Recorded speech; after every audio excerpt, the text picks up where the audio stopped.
Hello and welcome to The Y Word, the podcast that gets under the skin of entrepreneurs, business people, and basically anyone who makes things happen. And we ask why they do what they do. My name's Ian Hawkins. In this episode, you will hear... I just work with so many amazing people and then also know of so many amazing people and just still can't understand why in 2020 we're still having discussions about diversity and also particularly about disability representation. If you look at people who he's as good as, who are not disabled, some people have made 10 times the amount of programmes that he has made. I've worked with a number of comedians and I've thought, I just don't know how you're going to get on stage. And then they go on and they are amazing. And then they come off and they're the same as before they went on, and it's an incredible. And I know, like so Juliet, who look after, she's spoken about it. It is almost like a therapy for her. The Andrew Roach Talent Agency represents some of Britain's most high-profile disabled talent. His stable of acts includes the presenter and actor Adam Pearson and the comedian Lee Ridley, also known as Lost Voice Guy, the winner of Britain's Got Talent. I wanted to find out about how diversity is good for business and whether the entertainment world is leading the way or catching up. Andrew Roach, welcome to The Y Word. Thank you very much for having me. Always a pleasure. So, did you start with a vision to represent disabled talent, or was this something that evolved over time? I would love to say that I had a strategy to do so, but would just be a barefaced lie. It has happened organically, but inevitably what's happened is, it's word of mouth and that kind of thing. So I've just, since I started my own agency, met more and more really fascinating, interesting people who also happen to be disabled. But, don't get me wrong, from a business point of view, particularly as an independent agency, it's a good idea to have a point of difference. Or one of the very first people I went to see perform when I was setting up my own was a comedian and writer called Juliet Burton, who was really one of the first people to do comedy shows touching on mental health. She was also in this particular show talking about body image. And for that show, she'd researched and interviewed, she'd done a lot of research and she'd interviewed a lot of people. One of those people happened to be Adam Pearson. I then met Adam, fell in love with him after 30 seconds. We started working together and it really grew kind of person by person. And then I inadvertently became really passionate about diversity representation as a whole, but disability in particular.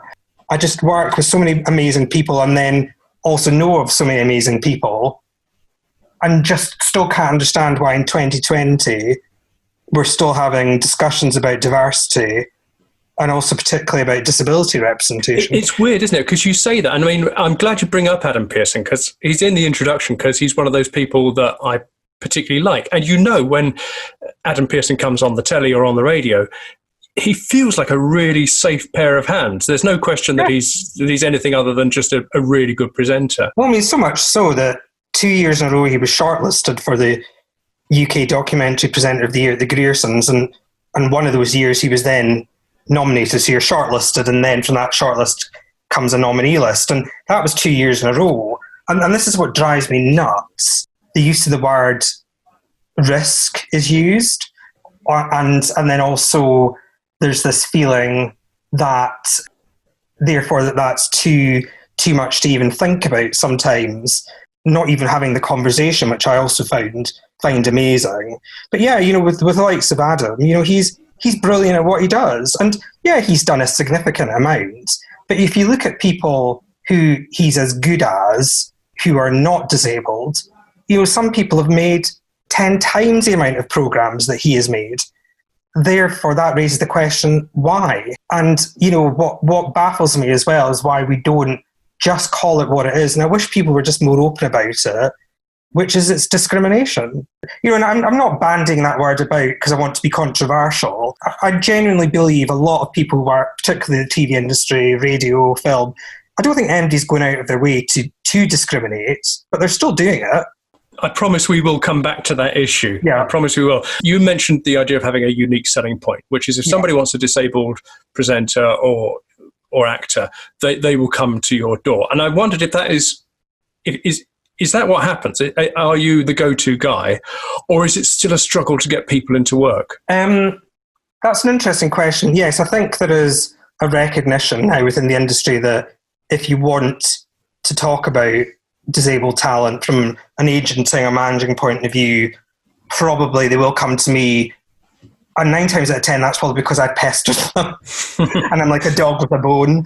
And, I challenge about things that are nothing to do with my clients as well, by the way, just in general relation to disability. But yes, I suppose, there are definitely agents out there who represent some disabled people. There are a couple of agents that specialise in acting and also modelling. So I would say there's about 2 or 3 of them who I imagine as well would definitely be approached. There are more people coming to us, not just about castings, but producers wanting to work with talent. It's still not enough as far as I'm concerned, but it's definitely better. And if my clients don't earn, I don't earn. That I do think I have found a particular USP for the business that's very timely, and we're at the forefront of it.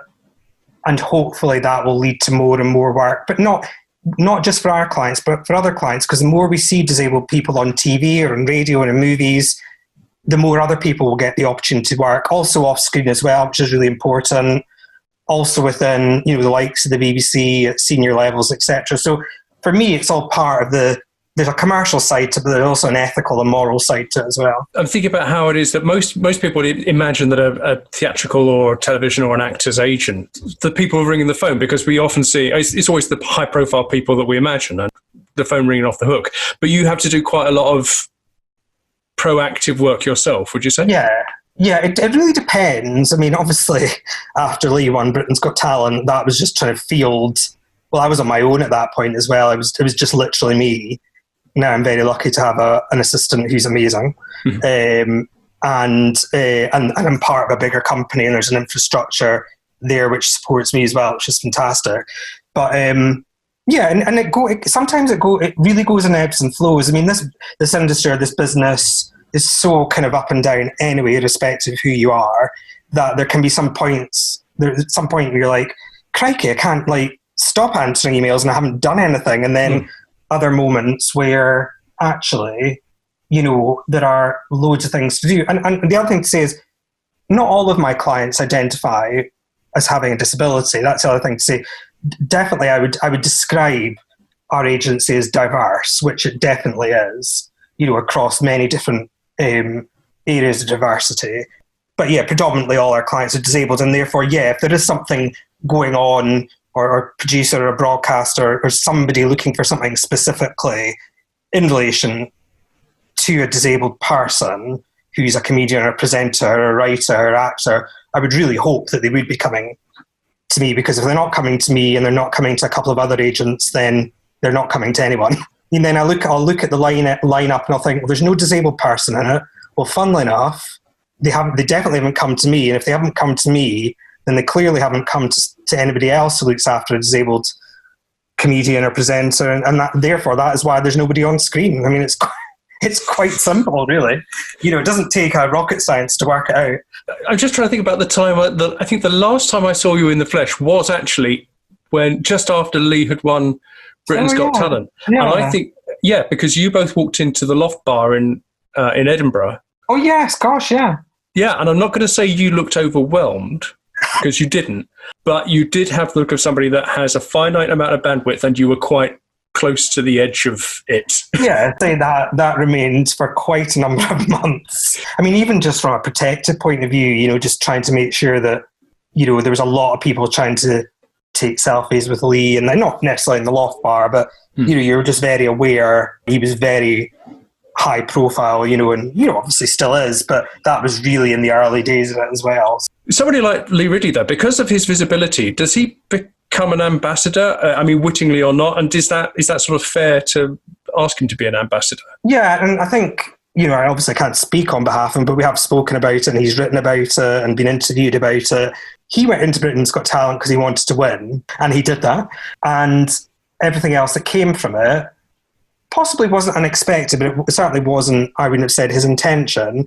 But, I think he realised, and, also we spoke about it, I think it's a really good thing to be aligned, for example, to a charity. So he's now an ambassador of Scope. His show was actually called Inspiration Porn, and it was actually all about how he doesn't want to be your inspiration just because he's disabled. So it was quite an interesting show to be performing after Britain's Got Talent, but I still think it was really relevant. But I think he's accepted that absolutely, there are people who will look at what he's doing and think, wow, that's amazing. Maybe I could do such and such, or, it's given me hope for my child, or talking about, oh, it's amazing to see you doing this. And, so there's always going to be an element of that. And that's just human nature, I suppose. I think that's a slightly strange thing, because if you say, oh, you're an inspiration because you've done ... you think, well, what else was I supposed to do?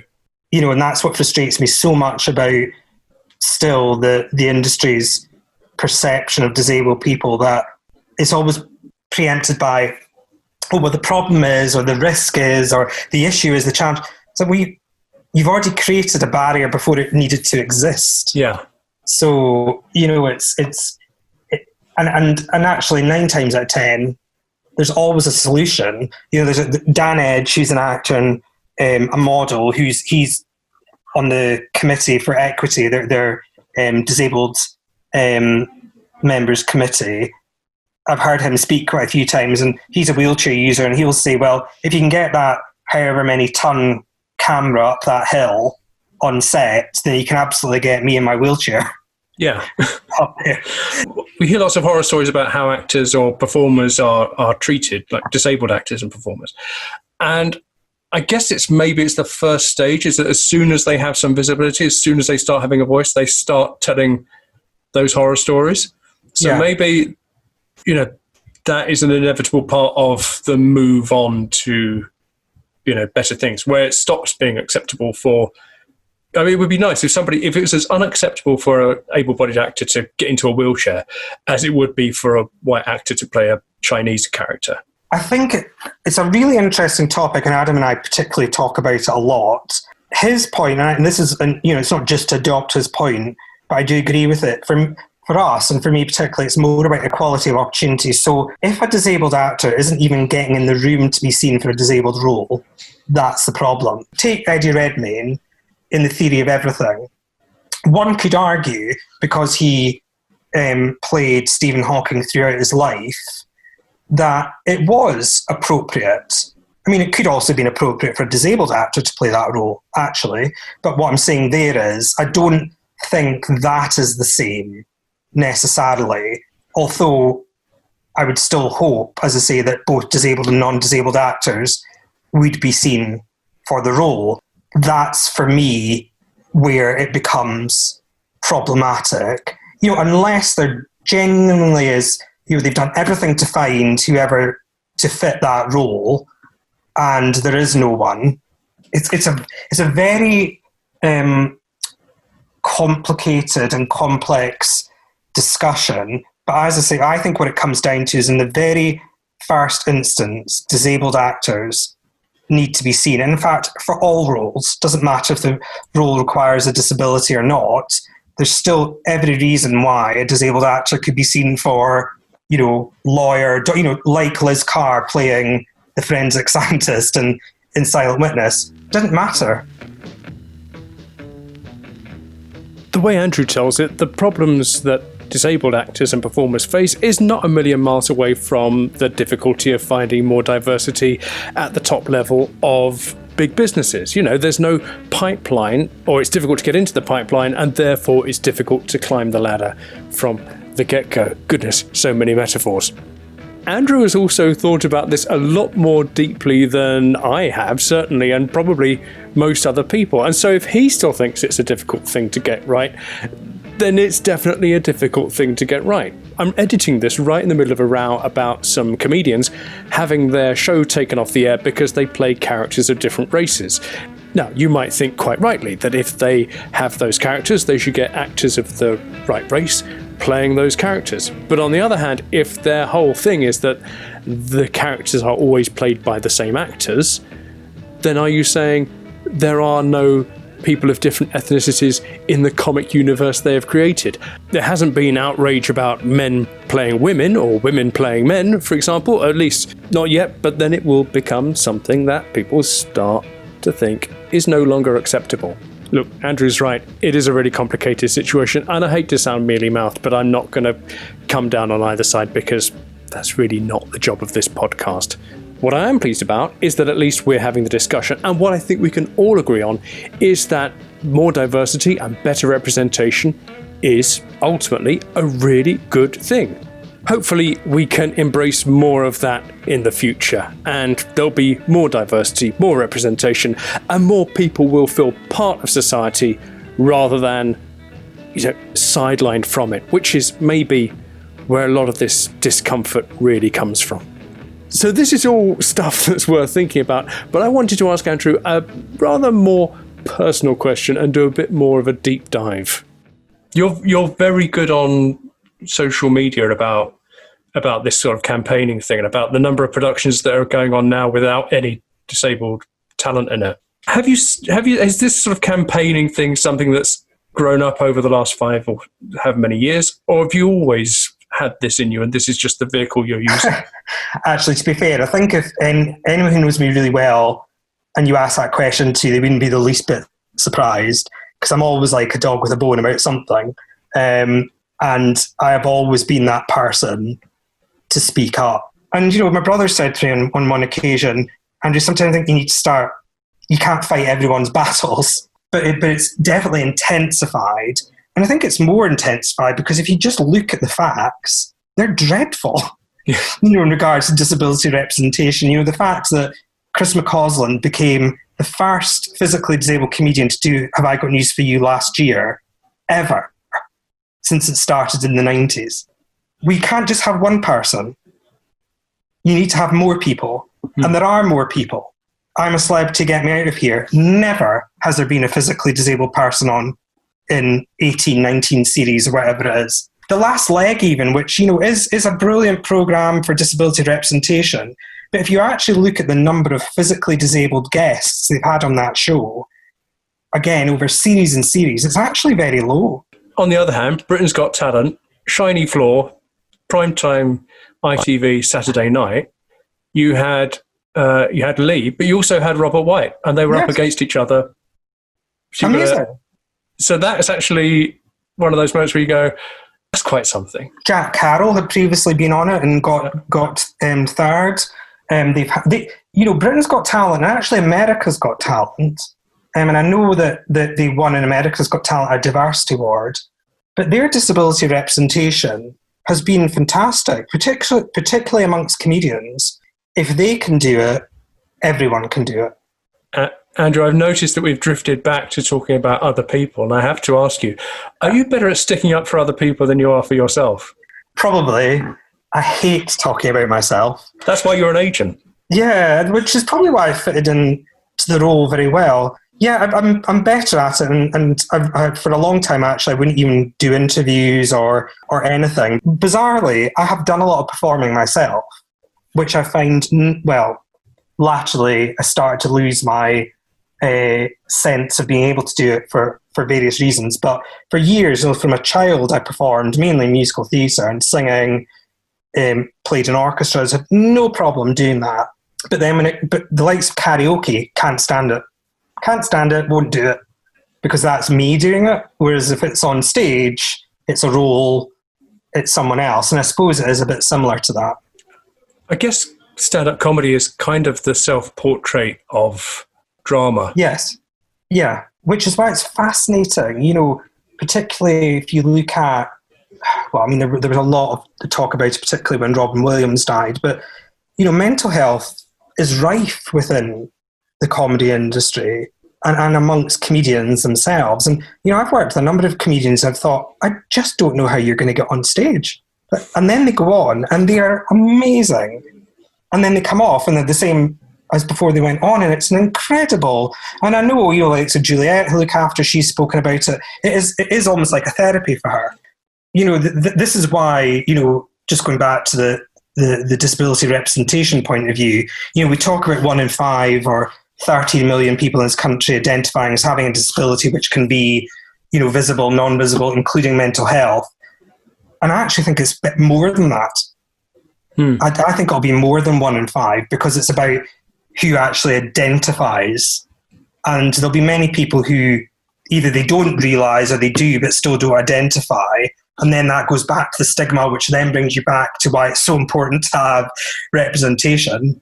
The definition of disability is an interesting thing. I mean, when I was looking at the Oscar categories and who was in them, and then the roles in which people are playing, and this is when it gets quite tricky. It's like identifying disability and almost labeling people. But certain types of diabetes you would identify as having a disability, cancer, and then obviously that's why a lot of older people identify as being disabled, because even just through age, I keep quoting people, but Adam Pearson always, or said to me on a number of occasions, like it's a really powerful thing, is that disability is the one area of diversity that any of us could become at any given moment.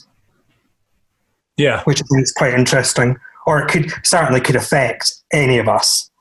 Andrew, it's lovely talking to you, obviously. I'm going to come up to my last question, which is a question I ask everybody because it's a hook and it's a gimmick. So who would you have a business lunch with? To your benefit, okay? Not for any of your clients, but for you personally, Andrew Roach. Who would you have a business lunch with? They can be alive, they can be dead, they can be fictional.